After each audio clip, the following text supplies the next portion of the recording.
Jumpa lagi di Dewa TV. Ya, yang ada di depan saya ini adalah produk-produk dari Infinix. Ya, dalam 2-3 tahun belakangan ini Infinix memang cukup menonjol ya. Banyak produk mereka yang masuk dalam rekomendasi kami yang akhir tahun atau yang di pertengahan tahun ya. Dan tentunya itu karena produk mereka memang punya keunggulan tersendiri di kelas harganya. Tapi sebenarnya masih banyak pertanyaan yang muncul ya, dilempar kami juga pertanyaan itu ya. Seperti siapa sih Infinix ini? Apa sih keunggulan brand yang satu ini? Dan apakah sebetulnya Infinix ini brand jadi-jadian yang baru muncul kemarin aja?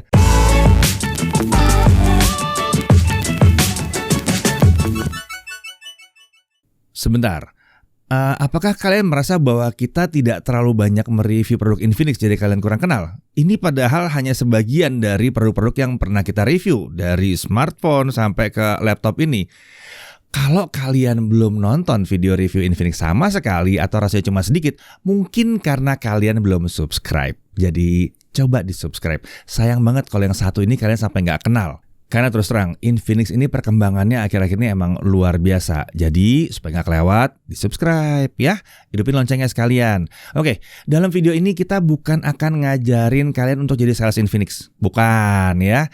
Tapi lebih ke arah untuk referensi aja. Untuk kalian yang mungkin mau menjelaskan ke teman kalian yang penasaran. Atau bahkan mungkin kalian yang belum kenal dengan si brand yang satu ini. Kenapa rasanya perlu banget dibuat video ini? Ya karena perkembangannya Infinix yang luar biasa menarik. Jadi kita buatin deh video satu ini. Oke, satu hal yang bisa kami pastikan bahwa Infinix ini memang bukan brand kemarin sore. Bukan brand yang tiba-tiba muncul tahun 2020 gitu. Terus kasih spek-spek bagus, harga murah. Bukan begitu. Walaupun demikian, memang ini juga bukan brand yang keluar tahun 90-an. Bukan juga ya. Nah, Infinix ini adalah brand yang bernaung di bawah Transsion Holdings, salah satu perusahaan produsen smartphone besar di China. Infinix ini didirikan tahun 2013 dan memulai pemasaran mereka ke Middle East, Afrika, Pakistan, Bangladesh, Nigeria, dan Mesir. Tidak lama setelah itu, di tahun 2015, Infinix mulai masuk ke pasar smartphone Indonesia. Nah, tahun 2015 itu Jagat Review udah pernah bikin acara bareng sama Infinix. Saat itu yang jadi pembahasan adalah salah satu produk awal mereka di Indonesia, yaitu Infinix Hot 2 dengan OS Android One. Ada ingat? Android One sendiri adalah keluarga Android yang ya biasanya harganya murah, tapi dapat dukungan langsung dari Google dan dilengkapi dengan sistem operasi yang ini ringan di sini karena ya OS-nya diurus sama Google sendiri. Ini dioptimalkan untuk kenyamanan pengguna banget. Pada saat itu ada event ya situ ya, dan di situ smartphone satu ini berhasil membuat bingung penonton dengan harga smartphone yang sangat murah, tapi dia bisa menjalankan berbagai aplikasi dengan lancar, bahkan bisa diajak main game juga. Nah, kita ada artikelnya nih buat kalian yang penasaran ya. Bisa cek aja di kolom deskripsi. Kita taruh situ ya, bisa cek. Karena zaman waktu itu masih belum zamannya video buat kami, masih artikel. Nah, pada tahun 2018, Jagat Review dan Infinix itu sempat kerjasama lagi untuk memperkenalkan smartphone terbaru mereka, yaitu Hot S3 melalui acara Techno Update yang waktu itu diselenggarakan di UNJ ya. Nah, hal yang mungkin belum banyak kalian tahu adalah smartphone Infinix Hot S3 ini menggunakan SoC Snapdragon. Iya, jadi sebelum dia terkenal sebagai pawang MediaTek seperti yang banyak netizen katakan sekarang ya, Infinix ini pernah menggunakan Snapdragon. Tapi ya entah kenapa Infinix pada akhirnya lebih konsisten pakai SoC dari MediaTek sampai saat ini. Dari awal perjalanan sampai sekarang, Infinix selalu konsisten ya menghadirkan smartphone mereka yang resmi ke Indonesia. Awalnya Infinix memang masih mengincar pasar entry level dulu ya. Tapi kita bisa lihat bahwa belakangan ini mereka sudah mulai naik kelas ke smartphone kelas mid-range yang punya performa sangat mumpuni. Coba kita lihat flashback sedikit beberapa produk-produk Infinix sekitar 2 tahun terakhir. Tahun 2021 kita pernah menguji Infinix Zero X Pro. Ini adalah smartphone mid-range satu-satunya yang punya kamera periskop. Nah, pada masanya smartphone 4 jutaan itu belum ada satu pun yang punya setup kamera seperti ini. Lalu ada Infinix Hot 11S NFC dengan harga di bawah 2 juta. Pada saat itu dia udah punya NFC, baterai besar, layar IPS 90Hz, stereo speaker, dan performanya tergolong kencang pada masanya ya. Racikan smartphone seperti ini sampai sekarang juga masih jarang ada yang bisa bikin. Tahun 2022 kita lihat ada Infinix Note 12 dan 12 VIP. Note 12 ini hadir dengan prosesor Helio G96 yang kencang untuk gaming. Layarnya udah AMOLED, RAM 8GB, storage 256GB dengan harga di bawah 3 juta rupiah. Pada masanya lagi-lagi nggak ada satupun yang bisa memberikan spesifikasi seperti itu. Kalaupun ada yang punya spek mirip, harganya masih di atas 3 jutaan. Sedangkan untuk Note 12 VIP ini hadir dengan smartphone yang chargingnya paling kencang di kelas harganya. Dapat charger 120 watt di bawah 20 menit udah langsung penuh baterainya. Kemudian, ini rasanya semua tahu ya, Infinix Zero 5G, smartphone dengan SoC Dimensity 900 yang paling murah di Indonesia. Harganya cuma 3 jutaan dan cepat sekali habisnya di pasaran. Terlalu luar biasa untuk kelas harganya. Sebagai gambaran ya, smartphone yang pakai Dimensity 900 itu biasa harganya di atas 5 juta. Pada saat itu ya. Nah, ini membuat smartphone ini jadi smartphone 3 jutaan paling kencang yang rilis di tahun 2022. Ya, saya tahu pernah ada smartphone 3 jutaan yang lebih kencang, tapi itu kan rilisnya tahun 2021. Yang mesti kalian tanyakan sih penerusnya mana ya? Oke. Nah, lanjut. Infinix Zero 20 atau Zero 20, kamera smartphone 3 jutaan terbaik ini untuk tahun 2022. Selfie, OIS, autofocus, Full HD 60 fps depan belakang, ultra wide autofocus. Kemampuan kameranya udah nggak ada satupun yang dimiliki oleh kompetitornya. Lalu ada Infinix Zero Ultra. Ini adalah produk pertama Infinix untuk bersaing di kelas harga 6 jutaan.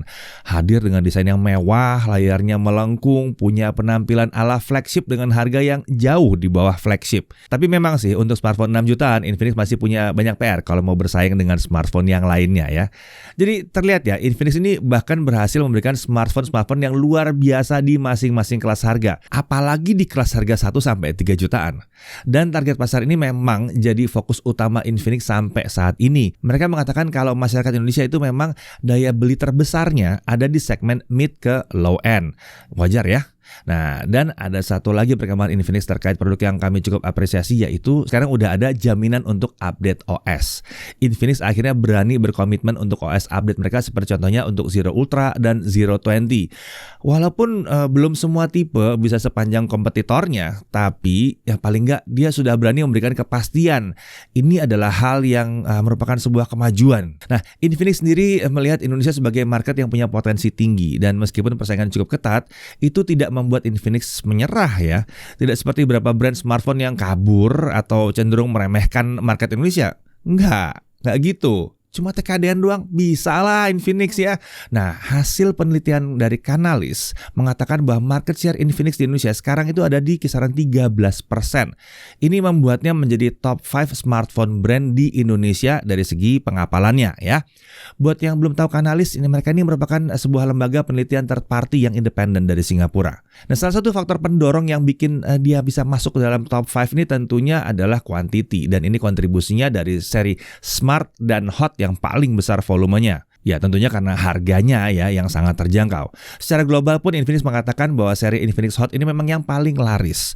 Total global shipment untuk Hot series itu sudah lebih dari 10 juta unit. Tidak cuma perkembangan market share, secara branding dan PR Infinix itu juga sudah berkembang pesat banget ya, terutama di dua campaign produk, yaitu Note 12 dan Note 12 2023 yang baru-baru aja hadir ya. Mereka juga sudah bekerjasama dengan artis ternama seperti Abimana Arya Satya dan esports personality yaitu Rachel Florencia untuk jadi brand ambassador. Bahkan Note 12 series itu berhasil masuk ranking 5 Google Trend waktu periode campaign. Bisa dicek di Google Trend keyword Infinix Note 12 periode 30 Mei 2022. Dan sadar nggak kalian, dari 2021 ke 2022 ini merupakan tahun di mana brand lain pada ngerem akibat krisis itu ya, chip secara global. Nah, tapi Infinix justru terus-menerus ngegas merilis produk mereka. Speknya yang ditawarkan juga tetap terjaga dan tetap menarik. Brand lain itu biasanya keputusannya adalah memotong spesifikasi secara signifikan atau naikin harga. Tapi yang menariknya, Infinix ini bisa stabil terus. Pada saat kami bertanya ke Infinix, ternyata itu merupakan hasil dari global supply chain yang dijaga sangat baik antara Infinix dengan MediaTek. Jadi ketika krisis melanda, Infinix sudah punya tameng untuk bertahan.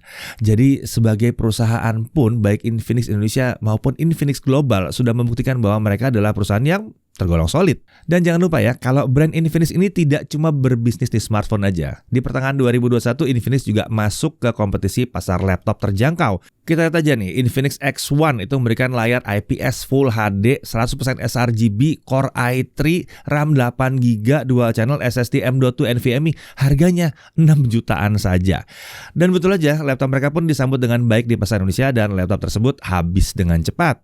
Oke, tentunya kalau bicara perangkat elektronik, yang nggak kalah penting itu pastinya adalah after sales-nya. Kalau rusak, gimana? Nah, untuk garansi smartphone Infinix sekarang ditangani oleh CarCare Service Center. Yang satu ini sudah ada di 165 lokasi di seluruh Indonesia. Di Jawa, Sumatera, Kalimantan, dan pulau-pulau lainnya.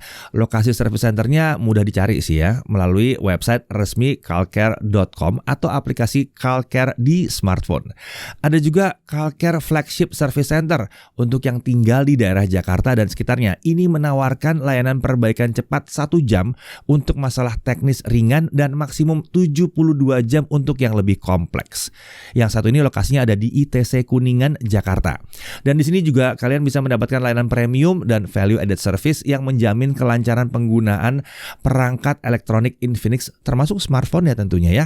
Jadi untuk service center ini udah lumayan oke. So, nggak perlu tanya lagi ya, service centernya gimana? Ada ya, dan banyak. Kalau itu tadi fakta-fakta mengenai Infinix dalam 2 tahun terakhir dan perkenalan kami dengan Infinix di awal ya.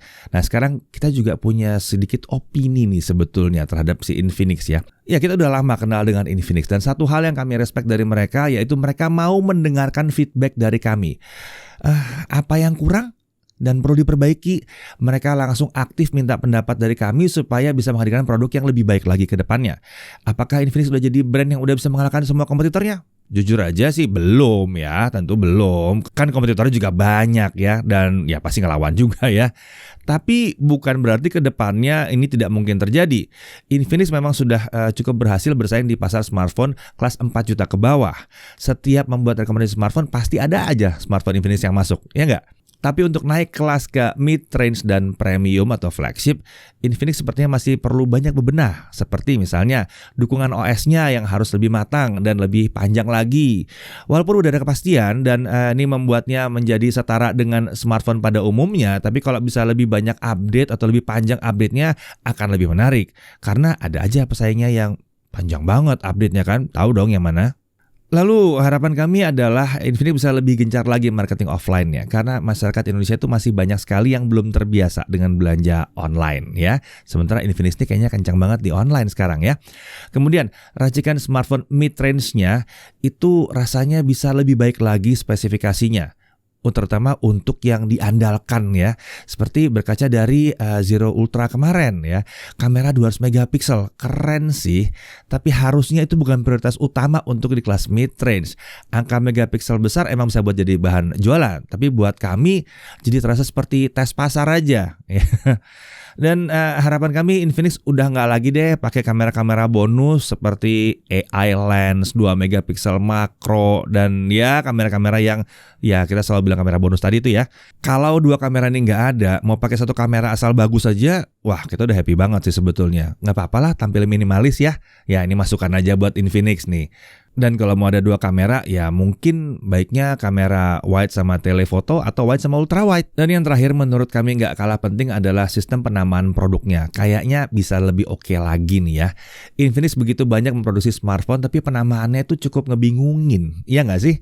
Bahkan untuk kami sekalipun yang ngikutin itu bingung. Misalnya di seri Zero, ada Zero X Pro, Zero 5G, Zero 20, Zero Ultra. Penamaannya bikin jadi agak sulit ya dipahami oleh konsumen awam. Jadi Zero yang lebih bagus yang mana? Yang lebih baru yang mana? Ada lagi di seri Hot ya, ada Hot 11S NFC, Hot 11 aja, Hot 12i, Hot 20S, Hot 20 5G. Iya harus ada kejelasan S-nya itu apa, I-nya itu apa gitu ya. Jadi kalau misalnya mau ada kejelasan ada S dan ada I misalnya. Katakan mungkin I yang kelas atasnya, S yang kelas terjangkaunya. Ya mungkin mau ada Hot 15, Hot 15S dan Hot 15i. Nah gitu kan orang gampang ngertinya jadinya. Dan harapan kami Infinix lebih tertata produknya ya. Jangan sampai membunuh produknya sendiri. Misalnya ada yang baru rilis tapi yang lama harganya dibanting padahal speknya lebih oke. Itu bikin konsumen mungkin agak bingung ya gitu. Jadi membuat kita lihat yang baru tapi harus melihat juga yang lama, turun nggak harganya gitu ya. Tapi terlepas dari itu, banyaknya produk Infinix yang datang itu ya tetap aja bikin persaingan pasar jadi seru. Ya ujung-ujungnya konsumen yang diuntungkan. Ya, jadi gitu ya pengalaman kami bersama Infinix sejauh ini. Konsistensi mereka di Indonesia patut diacungi jempol. Kita ngikutin bagaimana perkembangan mereka dari awal, mulai dari perdana sampai titik sekarang di mana mereka udah berkembang sangat pesat. Jadi jelas ya, Infinix ini bukan brand kaleng-kaleng ya. Good job untuk Infinix. Semoga kalian bisa memberikan yang lebih bagus lagi di 2023. Kalau perlu, berikan kejutan-kejutan yang manis buat kita-kita di tahun 2023. Saya Didi Irfan, Jaga Ribu TV.